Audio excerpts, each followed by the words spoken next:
जनसंख्या के मामले में पहले स्थान से खिसका चीन,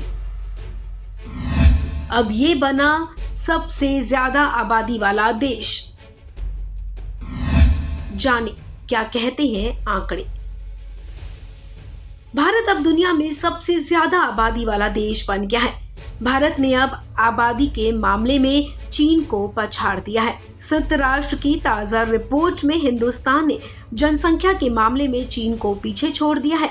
यूनाइटेड नेशंस के मुताबिक अब भारत की आबादी 142 करोड़ 86 लाख हो गई है, जबकि 142 करोड़ 57 लाख की आबादी के साथ चीन दूसरे नंबर पर है। भारत की आबादी अब चीन से 29 लाख ज्यादा हो गई है। आपको बता दें, ये पहली बार है जब भारत की जनसंख्या 1950 के बाद से चीन से आगे निकल गई है।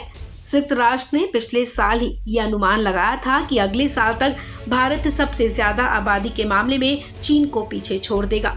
आपको बता दें कि चीन में बच्चे पैदा करने की दर कम हुई है और वो इस साल माइनस में दर्ज की गई है। UNFPA यानी कि संयुक्त राष्ट्र जनसंख्या कोष की the state of world population report 2023, जिसका शीर्षक 8 billion lives infinite possibilities the case for rights and choice है, इसने बुधवार को अपनी रिपोर्ट जारी की। रिपोर्ट में ताजा आंकड़े डेमोग्राफिक इंडिकेटर्स की श्रेणी में दिए गए हैं। रिपोर्ट में बताया गया है कि भारत की कुल प्रजनन दर 2 है। यहाँ एक भारतीय पुरुष के लिए औसत जीवन 71 साल है, महिलाओं का 74 साल है। ये रिपोर्ट 1978 से प्रकाशित हो रही है। UNFPA इंडिया के प्रतिनिधि ने कहा कि अब दुनिया की आबादी 8 अरब हो गई है। हम भारत के 1.4 अरब लोगों को 1.4 मौकों के रूप में देखेंगे। उन्होंने कहा कि भारत एक शक्तिशाली देश है। शिक्षा, सार्वजनिक स्वास्थ्य एवं स्वच्छता और आर्थिक विकास के मामले में लगातार भारत आगे बढ़ रहा है। हम तकनीकी मामले में हर रोज नए रिकॉर्ड्स बना रहे हैं। भारत की आबादी के ग्रोथ रेट में भी 1980 के बाद से गिरावट देखी जा रही है। इसका मतलब ये कि भारत की आबादी बढ़ रही है, लेकिन इसकी दर पहले के मुकाबले अब कम हो गई है। इस रिपोर्ट में एक और खुश करने वाली बात यह है कि भारत की 25% आयु 0 से 14 साल की है। इसके बाद 10 से 19 साल तक के 18% लोग, 10 से 24 साल तक के लोगों की तादाद 26% है, लेकिन भारत में 15 से 64 साल के बीच लगभग 68% है।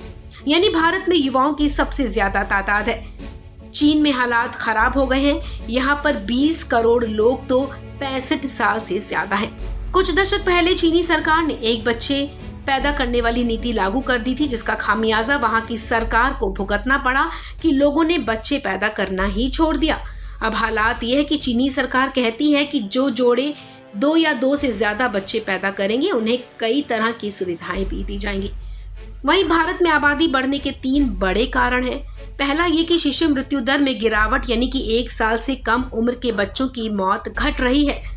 दूसरा ये कि नवजात मृत्यु दर में कमी, यानी कि 28 दिन की उम्र तक के बच्चों की मौत में कमी आ रही है। और तीसरा ये कि अंडर 5 मोर्टेलिटी रेट कम हो गई है, यानी कि 5 साल से कम उम्र के बच्चों की मौतों की संख्या भी कम हो रही है। केंद्रीय स्वास्थ्य मंत्रालय की हेल्थ मैनेजमेंट इंफॉर्मेशन सिस्टम की साल 2021-22 की रिपोर्ट बताती है कि भारत में शिशु मृत्यु दर, नवजात मृत्यु दर और अंडर 5 मोर्टेलिटी रेट में गिरावट आ रही है।